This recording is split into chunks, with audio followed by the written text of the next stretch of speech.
En el presente video quiero dar una explicación y una descripción de lo que involucra la llamada memoria ROM, que por sus siglas en inglés se traduce en Read Only Memory o memoria de solo lectura.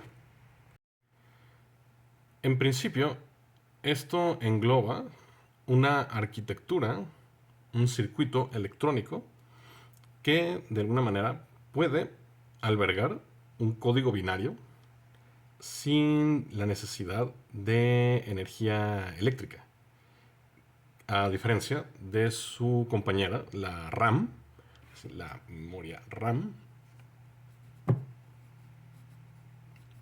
que esa es conocida como memoria volátil, que tan pronto pierde la carga eléctrica, su conexión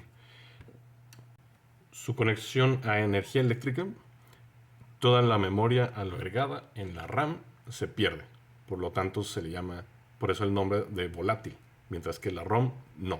La ROM es permanente, es como memoria de largo plazo. Y a continuación ofrezco un listado de 7 diferentes tecnologías populares en este siglo para albergar memoria de forma permanente. O sea, todos estos son ejemplos de memorias ROM. El más utilizado, pero que ya está comenzando a desaparecer, el Hard Disk Drive, o sea, los discos duros, o el HDD, que poco a poco está siendo reemplazado por el Solid State Drive, ¿sí? O la unidad de estado sólido. Se considera superior y se ha estado reemplazando porque este es mecánico y este es electrónico. Y pues lo mecánico tiende a fallar más que lo electrónico, y de hecho también lo electrónico es mucho más rápido. Por eso la industria ha estado poco a poco intentando hacer la transición hacia los SSDs. Y después de las SSD hay una variante del Solid State Drive conocido como NAND Flash SSD, que vienen en una forma que parecen más como una pequeña tarjeta de circuitos. O sea, las SSD tienden a ser más voluminosas y dentro de un casing o un housing, mientras que las NAND Flash SSD podrían llegar a confundirse con tarjetas RAM de laptops. Pero no porque sean pequeñas significa que son de baja capacidad. Ya hay actualmente en el mercado a precios accesibles de hasta 2 terabytes.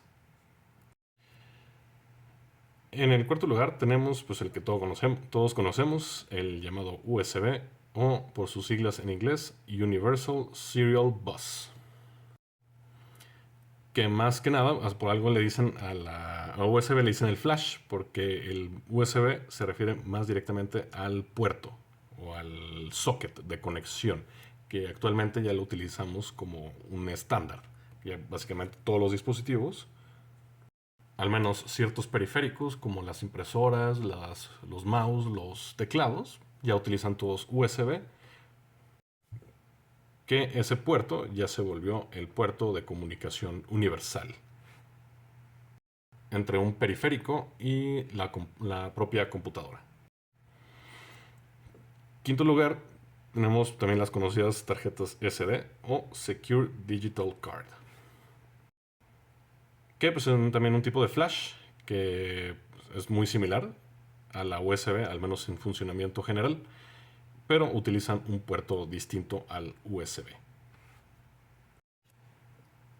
Y en los últimos puestos tenemos ya formatos que pues, podrían considerarse ya bastante anticuados, como lo que es el CD o el Compact Disc o el DVD, Digital Video Disc, o también llamado Digital Versatile Disc, o sea, disco digital versátil o disco digital de video, o bueno, también disco compacto, que en sí mismos pues están desapareciendo porque utilizan tecnologías un poco más complejas y por lo tanto pues complican el funcionamiento en frente de pues, una USB que puede albergar muchísimo más espacio y es muchísimo más pequeño.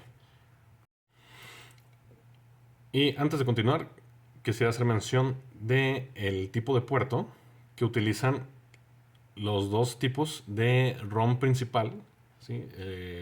Que son los que emplean normalmente donde se albergan los sistemas operativos dentro de una computadora, el HDD y el SSD, que sería su puerto es el SATA. Así como las flash tienen el puerto Universal Serial Bus, estos tienen el puerto SATA, que serían sus siglas en inglés Serial Advanced Technology Attachment, o puede decirse conexión serial de tecnología avanzada. Y bueno, pues en ese aspecto del socket o el arnés en donde se conectan los diferentes tipos de ROM, podría verse de la misma forma en que pues, se enchufa cualquier aparato a la luz o a la red eléctrica. Así que simplemente son diferentes formatos, o sea, como diferentes idiomas que cada uno habla y por lo tanto tienen diferentes puertos de conexión por el cual pueden mandar sus pulsos eléctricos para hablar su propio idioma. Por eso se utilizan diferentes tipos de adaptadores para cada uno. O sea, por ejemplo, hay adaptadores SD para convertirlos a USB, para poder conectarse como si fueran USB, que internamente esos adaptadores tienen controladores internos que traducen de un idioma al otro, o del USB al SD card, o como sea. También los lectores de disco, pues también tienen su propia forma de decodificar la información almacenada dentro de de los espirales, o más bien los círculos concéntricos donde se alberga la información. Sí, círculos concéntricos porque ahí es donde se queman, por eso se dice quemar un CD o un DVD, o quemar un disco, porque con un láser se le hace como un engravado, o sea, como si a este cuaderno yo le hiciera una clave Morse, como decir aquí, esto es 1, esto es un 0, 1, 1, 0, se le hacen un engravado y de esa forma se crea un lenguaje binario, el cual los lectores de disco tienen la capacidad de lecturizar. De muy similar forma actúan también los discos duros, solo que los discos duros, en vez de recibir un engravado físico a través de un láser, los discos duros utilizan más bien un engravado magnético y por lo tanto es reutilizable. Una vez que engrabas un CD, un DVD, ya no es posible cambiar esa información está engravada para siempre. Es como hacerle un tatuaje, pero ese tatuaje es para siempre. Mientras que el HDD se le hace como un tatuaje de acuarela, el cual se puede borrar y se puede cambiar por uno nuevo. Y aquí vemos algunos ejemplos físicos de los diferentes tipos de unidades de almacenamiento que acabo de hablar. ¿Sí? Por ejemplo, aquí tenemos pues, el DVD, la SD, la micro SD, el disco duro. Esta es la NAND Flash SSD y pues tenemos la USB. Como pueden ver, pues como dije, cada uno tiene su diferente su diferente lenguaje por el cual almacenan la información. Por lo tanto, sus sockets, sus pines o sus puertos de comunicación donde mandan los pulsos eléctricos, así como si tuvieran una linterna y hablaran clave Morse, pues es parecido. Bueno, mucho más sofisticado que eso. ¿Sí? Entonces, por lo tanto, ofrecen sus diferentes formatos de puertos de comunicación.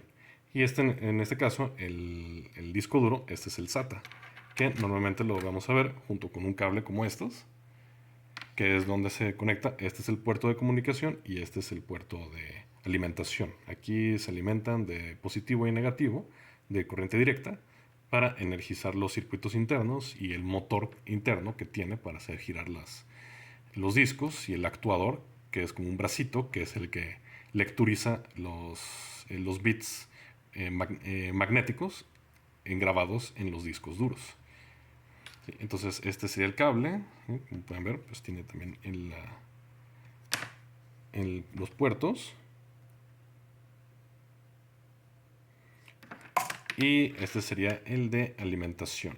Normalmente lo van a ver así, con dos cables negros, uno rojo y uno amarillo.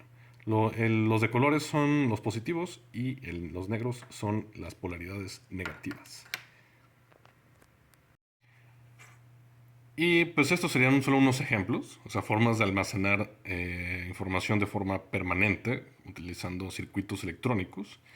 Pues han habido muchos tipos, por ejemplo, como los Laserdisc o Laserdisc, o los discos de 3,5, o falta también el Blu-ray, o en este caso, pues mi SSD. Yo no tengo SSD, tengo puro disco duro, un poco anticuado el asunto, entre muchos otros. Pero estos son, digamos, los formatos y las arquitecturas que pues, más han podido pasar el test del tiempo. Y pues eso sería todo en esta explicación de conceptos y elementos básicos de las memorias ROM.